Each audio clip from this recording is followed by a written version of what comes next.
ओम नमो भगवते वासुदेवाय।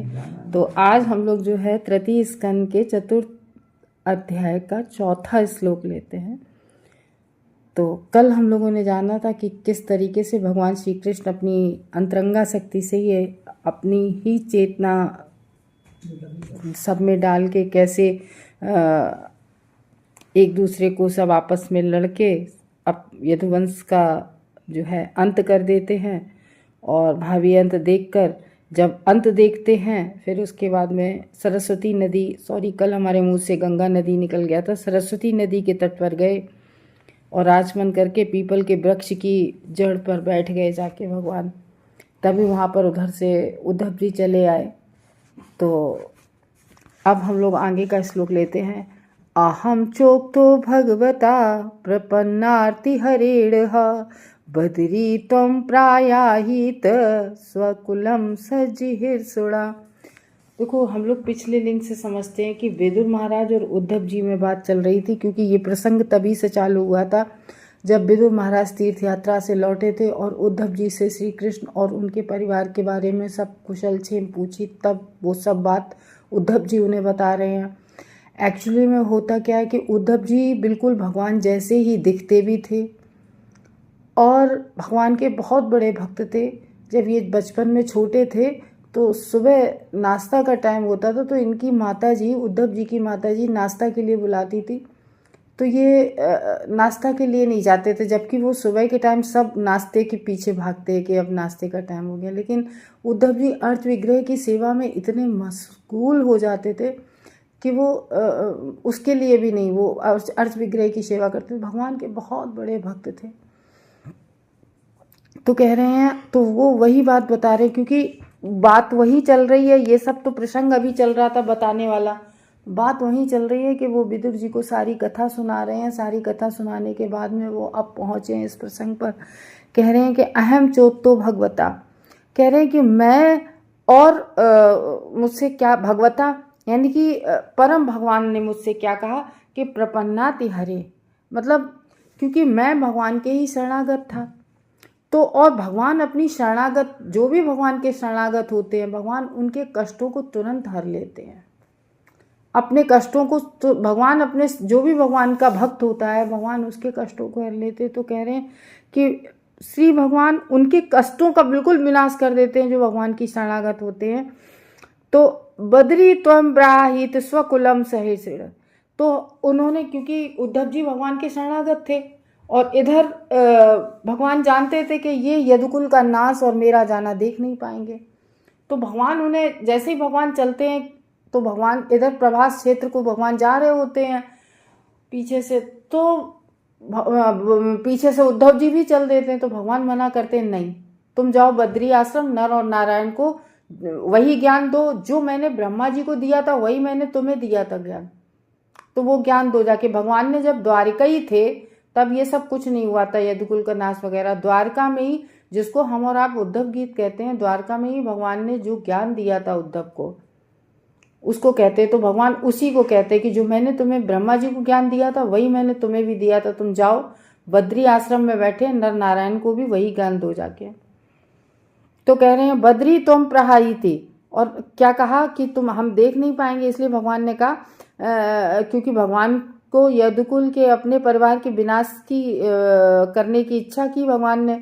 तो उन्होंने पहले बद्री का आश्रम जाने हेतु, जो हरिद्वार में अभी भी है, वहाँ नर नारायण भी हैं जिनको अर्जुन और वो के रूप में जाना जाता है, नर और नारायण। तो उन्होंने पहले बद्री का आश्रम जाने हेतु मुझसे कह दिया। तो भगवान ने कहा कि ये देख नहीं पाएंगे। भगवान जानते थे ये भगवान के परम भक्त है, भगवान को जाते हुए। और चूंकि ये बात इसलिए कह रहे हैं क्योंकि कहीं उनके ऊपर ये आक्षेप ना जाए, अच्छा सब विनिष्ट हो गए तो तुम कैसे बच गए, तो इसलिए ये सारी बात बता रहे हैं आपके उद्धव जी, इनको क्या कहते हैं, विदुर महाराज को। तो उद्धव जब द्वारका में थे तभी उन्हें कष्टों से बचने हेतु सचेत किया गया था। भगवान ने कहा कि यहाँ ये कष्ट सह नहीं पाएंगे उद्धव जी, तो इसलिए उनसे कहा था कि ऐसा करो कि तुम बद्री का आश्रम चले जाओ। तो इसलिए उनसे कहा कि श्री भगवान के तिरोधान तथा यदुवंश के विनाश के बाद आने वाले थे वो। तो उन्हें बद्रिकाश्रम जाने की सलाह दी गई थी, क्योंकि वहां वे नर नारायण के भक्तों का सानिध्य प्राप्त कर सकते थे और उनकी भक्ति की संगति में वे कीर्तन, श्रवण, ज्ञान तथा वैराग्य की अपनी उत्सुकता में वृद्धि कर सकते हैं। तो वो कह रहे कि ये जाएंगे वहाँ पर, तो वहाँ पर इन अपना जब श्रवण कीर्तन करेंगे और तो उन्हें ज्ञान होगा, क्योंकि हम लोग भी जब भगवान के बारे में जब भागवतम सुनते हैं तभी तो हम लोगों को, जब भगवान के बारे में श्रवण कीर्तन करते हैं तभी तो हमें ज्ञान होता है, और जब हमें ज्ञान होगा तभी वैराग्य होगा। बिना ज्ञान के हमें वैराग्य, क्यों हमें ज्ञान ही नहीं होगा, हम इस भौतिक जगत में क्यों आए हैं, किस लिए आए हैं, क्या मेन उद्देश्य है, या तत्वता हम भगवान को नहीं जानेंगे बिना ज्ञान के, तो फिर हम किस तरीके से। तो ये है, भगवान कहते भी तो है भगवत गीता में, जन्म कर्म चामे दिव्यम यो में भक्ता तत्वता। तो तत्व रूप में भगवान को जो जान जाता है, जन्म कर्म को जो जान जाता है, वही मेरे पास आ जाता है। तो ये है। तो 5वें श्लोक में कह रहे हैं, तथापि तदभिप्रेतम जानन हमिरिंदम पृष्ठतो अन्वह गमम भर्तुम पाद विश्लेषणाक्षमा। तो कह रहे तथापि मीन्स उस पर भी तत् अभिप्रेता, यानी कि उस पर भी उनकी इच्छा, किनकी इच्छा, भगवान की।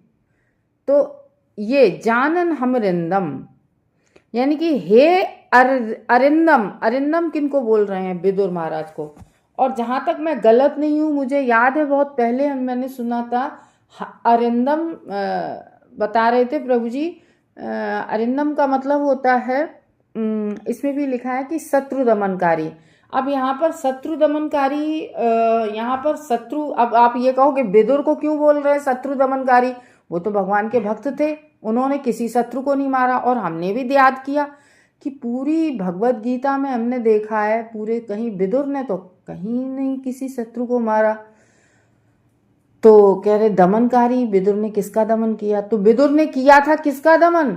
जो काम, क्रोध, लोभ, मोह, मद, मत्सर, ये शत्रु होते हैं। एक्चुअली में तो मनुष्य के यही शत्रु होते हैं। लोग कहते नहीं है कि मनुष्य, ये बात बिल्कुल सही है, किसी मतलब ज्यादातर हमने महान लोगों से सुना है कि व्यक्ति खुद का ही दुश्मन होता है, खुद का ही शत्रु होता है। भौतिक जगत में जो आपको ये मोटिवेशनल स्पीकर होते हैं, ये भी बोलते हैं कि आप स्वयं अपने निर्माता हैं, आप स्वयं अपने दमन करता है, तो आप अपने स्वयं शत्रु हो सकते हैं, आप स्वयं के मित्र होते क्यों?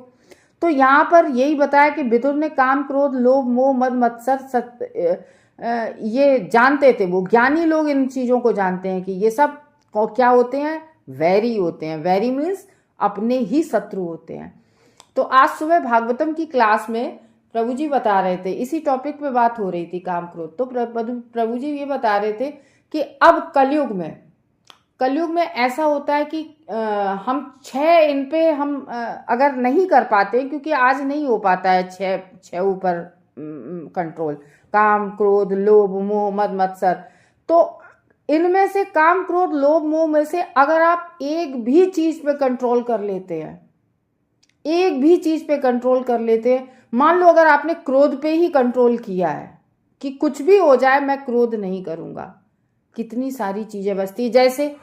जैसे यदुवंशी लड़े थे, अगर कोई कितना भी आपसे लड़ता रहे, आप एक चीज बस सोच लें कि मैं क्रोध नहीं करूंगा, तो आगे कुछ होगा ही नहीं। तो इसीलिए कह रहे हैं कि प्रभु जी सुबह बता रहे थे कि या काम, क्रोध, लोभ, मोह में से किसी एक पे भी कंट्रोल हो जाता है तो हमारी सारी चीजें संभल जाती हैं, ये बता रहे थे सुबह। तो ये है कि इसलिए यहाँ पर वो उनको संबोधन कर रहे हैं, हे अरिंदम। विदुर महाराज को संबोधन कर रहे हैं कौन? उद्धव जी। कह रहे हे अरिंदम, इस तरीके से हे अरिंदम, वंश का विनाश करने की भगवान की जो इच्छा जानते हुए भी मैं उनका अनुसरण करता रहा। तो भगवान मतलब क्या कह रहे हैं कि कितने बड़े भक्त, और कह रहे हैं कि मैं भगवान का अनुसरण। भगवान जा रहे थे स्वयं द्वारका से इन्हें ज्ञान देके, कहाँ जा रहे थे? प्रभास क्षेत्र के लिए। और भगवान ने कहा तुम बद्री का आश्रम जाओ। तो भगवान का अगर आप यहाँ सोचे तो इस श्लोक से तो यही लगता है कि भगवान का भक्त तो भगवान की सारी विशिष्ट, मतलब भगवान की सारी इच्छा, जो भी भगवान की इच्छा होती है भगवान का भक्त उसी इच्छा को करता। फिर उद्धव जी ने भगवान की ये बात काहे नहीं मानी, क्यों नहीं बद्रिक आश्रम गए उसी समय जैसे उन्होंने कह दिया, क्यों भगवान का अनुसरण करते रहे। एक बात और, अनुकरण और अनुसरण में मैं भी पहले कंफ्यूज रहती थी, क्योंकि अनुकरण होता है जैसे हम लोग अपने गुरु का अनुसरण करना चाहिए, और अनुकरण नहीं। अनुकरण मीन्स होता है कॉपी करना, नकल करना। तो हमें कभी भी अपने गुरुओं की, आचार्यों का अनुकरण नहीं करना चाहिए, मीन्स कॉपी नहीं करनी चाहिए, अनुसरण करना चाहिए। जैसे नारद जी ने बताया था ना अभी उसमें फर्स्ट कैंटो के 6वें अध्याय में नारद जी कह रहे मैंने उन वेदांतियों का अनुसरण किया, अनुकरण नहीं किया। तो वही यहाँ पर कह रहे कि मैंने अनुसरण में उनका करता रहा, किसका, भगवान का। भगवान आगे आगे जाते रहे प्रवास क्षेत्र को, और उन्हीं के चरणों के पीछे पीछे ये उद्धव जी, जबकि भगवान ने कहा कि तुम बद्रिक आश्रम जाओ, क्यों, क्योंकि भगवान जानते थे ये कष्ट सह नहीं पाएंगे। तो लेकिन वो भगवान के पीछे, लेकिन कहीं ना कहीं ये भगवान की भी चेतना भगवान ने ही डाली उद्धव जी के में, क्योंकि पहले भगवान ने तो कह दिया कि कष्ट नहीं सह पाएगा, बद्रिक आश्रम जाओ, लेकिन फिर वो उद्धव जी अनुसरण करते रहे। क्यों, क्योंकि फिर भगवान ने सोचा होगा कि उद्धव जी यहाँ चले आएंगे तो ये सब बातें कौन बताएगा बद्रिक आश्रम जाके, कि कैसे यदुकुल का विनाश हुआ, कैसे भगवान की अप्रकट होने की इच्छा हुई, तो कैसे भगवान अप्रकट हुए। क्योंकि भौतिक जगत में आज हम सब लोग भागवतम है, वेद है, सब कुछ है, सारे प्रामाणिक ग्रंथ हैं, तो भी बहुत गंदा लगता है कि जब आदमी ये कह के डालता है यूट्यूब पे वीडियो कि जानिए भगवान की मृत्यु कैसे हुई। अरे भगवान की कहीं मृत्यु होती है? भगवान जैसे प्रकट हुए अप्रकट हो गए। तो ये है कि जब आप प्रामाणिक शास्त्र और उनको नहीं पढ़ेंगे तो फिर आप इसी इल्यूजन में रहेंगे, मीन्स भ्रम में रहेंगे। तो इस तरीके की बातों में ना आने की कारण यही है कि देखो 24 घंटे सबके पास होते हैं, और हमें जो हमारे शिक्षा गुरु हैं, आध्यात्मिक शिक्षा गुरु, वो इतने व्यस्त रहते हैं, नौकरी करते हैं, फिर भी हम लोगों को 2 घंटे की क्लास देते हैं अपना समय निकाल के, इंग्लिश की भी, हिंदी की भी। तो ये इतने व्यस्त है, सबको अपना इतना बिजी शेड्यूल में से भी वो आध्यात्मिकता के लिए मतलब हम लोगों की क्लासेस लेते हैं। तो क्यों समय निकालना पड़ता? अरे हम तो व्यस्त हैं। अरे आप थोड़ी देर भी नहीं निकाल सकते जो अब भगवान के बारे में आप जान सकें? तो वही है कि गलत इंफॉर्मेशन से बहुत व्यक्ति गलत उस पर चला जाता है। तो वही यही कह रहे कि अनुसरण मैं उनका करता रहा, क्योंकि अपने स्वामी के चरण कमलों के बिछोह को सह पाना मेरे लिए संभव न था। तो देखो ये कितनी बड़ी बात कही है कि अपने स्वामी उद्धव जी बेइंतहा प्यार करते थे भगवान श्री कृष्ण को, बेइंतहा। और भगवान भी उद्धव जी से उतना ही प्यार करते थे, क्योंकि हम लोगों ने सुना था एक जगह कि उद्धव जी से भगवान बोले कि तुम मुझे बलराम और लक्ष्मी मैया जितनी प्रिय हैं उतने ही प्रिय तुम हमें हो उद्धव। तो वो बल्कि उन्होंने ये कह दिया था, उन्होंने कहा था कि तुम मुझे बलराम से भी अधिक प्रिय हो। तो वो अपने स्वरूप से भी अधिक प्रिय उन्हें उद्धव जी थे, और उद्धव जी भी उन्हें उतना ही ज्यादा प्यार करते थे। तो वो अब आप ये सोचो, तो भगवान ने इसीलिए, और एक तो बद्रिक आश्रम का ऑर्डर तो दे दिया भगवान ने कि तुम जाओ, लेकिन फिर भगवान ये तो चाहे सह भी जाते, लेकिन देखना कि कैसे विनाश हुआ, कैसे भगवान गए, लेकिन ये कैसे सह पाते कि एकदम से इस भौतिक जगत में भी ना हम लोग कोई किसी को प्यार करते हैं, बहुत ज्यादा प्यार करते हैं, और वो अचानक से फिर कभी ना मिले तो कितना एकदम से जान भी ना पाओ उसके बारे में कुछ कभी, मतलब तो ये इस वजह से तो ये कह रहे हैं कि बिछोह को सह पाना मेरे लिए संभव ना था, कि अचानक बिछोह को सह पाना मेरे लिए संभव ना था। तो इसलिए कह रहे हैं श्री कृष्ण द्वारा आदेश होते हुए भी जो भगवान जो संहार हुआ उनका, यदुवंशियों का, भगवान की इच्छा से ही हुआ। ये जानते हुए भी अपने स्वामी हरि के चरण कमलों का बिछोह सहने में मैं असमर्थ था। मैं जानता था कि भगवान की ही इच्छा से सब कुछ हो रहा है, लेकिन फिर भी मैं नहीं सह सकता था, मैं नहीं सह पा रहा था, उद्धव जी कह रहे। इसलिए मैंने उनके पीछे पीछे मैं उनके चला। तो मेरी क्षमता नहीं थी उन भगवान के चरण कमलों को छोड़ सकूं। तो इस तरीके से इसमें कह रहे हैं कि बद्री का आश्रम वो नहीं गए। और नेक्स्ट है अद्राक्षमेकमासीनं विचिन्वन्दयितं पतिं श्रीनिकेतं सरस्वत्या कृतकेतनम्। तो इस 6वें श्लोक में कह रहे, इस तरह से मैं उनका पीछा करते हुए मैंने अपने संरक्षक तथा स्वामी, कौन संरक्षक और स्वामी? भगवान श्री कृष्ण को ही वो अपना स्वामी मानते थे, वो ही संरक्षक थे उनके। तो श्री कृष्ण को पीछे पीछे गए उनके, और भगवान ने आचमन किया। और किस तरीके से भगवान उस वृक्ष के, पीपल के वृक्ष के नीचे बैठ गए सरस्वती नदी के किनारे, और एक जैसे नहीं आश्रय लेकर अकेले बैठे, मतलब टेक लगा ली किसकी, जैसे अधलेटे नहीं अपन लोग बैठते हैं, तो ऐसे करके पेड़ की वो आश्रय लेकर अकेले बैठे। और बड़े गहन चिंतन में भगवान बैठे थे। तो इस तरीके से उद्धव पीछे पीछे गए, और उद्धव क्योंकि पीछे पीछे चल रहे थे कि कहीं भगवान टोक ना दें, तो इस तरीके से भगवान के बहुत पीछे पीछे चल रहे थे। तो कह रहे, गहन चिंतन करते हुए मैंने देखा कि भगवान वहाँ बैठ गए और बड़ी गंभीरता से बैठे हुए हैं, यद्यपि वे देवी लक्ष्मी के आश्रय हैं। तो कह रहे हैं कि जो देवी लक्ष्मी मैया की वजह से पूरा जगत देवी मैया के आश्रित है ना। कौन देवी मैया? लक्ष्मी मैया, क्योंकि भौतिक जगत किससे चल रहा है? लक्ष्मी मैया से। तो कह रहे हैं जो लक्ष्मी मैया भगवान के चरण कमलों में आश्रय पाती हैं, वो ही भगवान आज ऐसे बैठे हैं। तो जो लोग सन्यासी हो जाते हैं वे प्रायः किसी वृक्ष के नीचे आश्रय लेते हैं। सन्यासी लोग होते हैं वो वृक्ष के नीचे। और हम लोगों ने ये सुना है, 6 गोस्वामियों में से एक गोस्वामी ऐसे थे, वो एक वृक्ष के नीचे भी तपस्या नहीं करते थे, एक दो कि कहीं इस वृक्ष से मोह ना हो जाए। जैसे साधु सन्यासी होते हैं तो अपनी कुटिया बनाते हैं या अपना आश्रम बनाते हैं, तो उस आश्रम से भी मोह ना हो जाए। इसी तरीके से जो 7 गोस्वामियों में से एक गोस्वामी थे, वो तो एक पेड़ के नीचे बैठ के भी नहीं तपस्या करते थे कि कहीं ये ना हो जाए कि ये मेरी तपस्या की जगह है। इतने विरक्त लोग हुए हैं हमारे गोस्वामियों में, इतने विरक्त लोग।